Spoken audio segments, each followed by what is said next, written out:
നമുക്കിനി ചൂരൽമല മുണ്ടക്കൈ ദുരന്തത്തിന്റെ പശ്ചാത്തലത്തിൽ കൃഷിവകുപ്പ് ഒരു നടപടിയുമായി വരുന്നു. പശ്ചിമഘട്ട മേഖലയിലെ കൃഷിയെക്കുറിച്ച് ആലോചിക്കാൻ മന്ത്രി പി പ്രസാദിന്റെ അധ്യക്ഷതയിൽ ഉന്നതതല യോഗം ചേരും.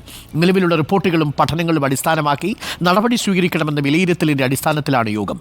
ശ്രീജിത്ത് ചേരുന്നുണ്ട് കൂടുതൽ വിവരങ്ങളുമായി. ശ്രീജിത്ത്, പശ്ചിമഘട്ട മേഖലയിൽ കൃഷി വലിയ പ്രശ്നമായി തീർന്നിട്ടുണ്ട്. മാത്രവുമല്ല, ഈ മുണ്ടക്കൈ ചൂരൽമല മേഖലയിൽ മാത്രം 310 ഹെക്ടറുകൾ കൃഷിഭൂമിയാണ് നഷ്ടപ്പെട്ടിരിക്കുന്നത്. പലരും കൃഷി ഉപജീവനമാക്കി എടുത്തവരുണ്ട്.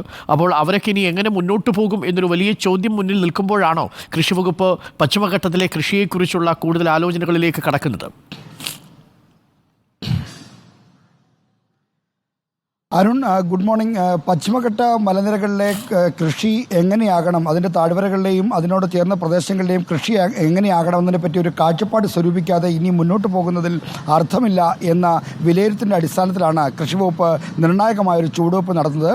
നിലവിൽ ഗാഡ്ഗിൽ കമ്മിറ്റിയുടെ അടക്കം നിരവധി റിപ്പോർട്ടുകളും മറ്റും പഠനങ്ങളും സർക്കാരിന് മുന്നിലുണ്ട്. ഈ പഠനങ്ങളുടെയും മറ്റും അടിസ്ഥാനത്തിൽ ഈ പശ്ചിമഘട്ട മലയോര മേഖലയിലെ കൃഷിയെ പറ്റിയുള്ള ഒരു പുതിയ കാഴ്ചപ്പാട് സ്വരൂപിക്കണം.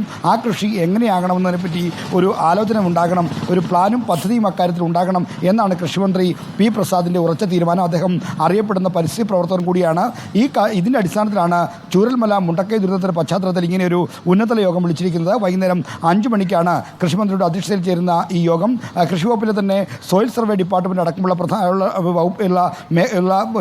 വകുപ്പുകളിലുള്ള പ്രധാനികളെല്ലാവരും ഈ യോഗത്തിൽ പങ്കെടുക്കും. ഇതിനുശേഷം VN ഗാഡ്ഗിൽ അടക്കമുള്ള ആളുകളുമായി ചർച്ച നടത്തി ഈ പശ്ചിമഘട്ട മലയോര മേഖലയിലെ കൃഷി എങ്ങനെയാകണം എന്നതിനെപ്പറ്റിയുള്ള ഒരു ചർച്ചയും ഉണ്ടാകുമെന്നാണ് നമുക്കിപ്പോൾ നൽകാൻ കഴിയുന്ന വിവരം.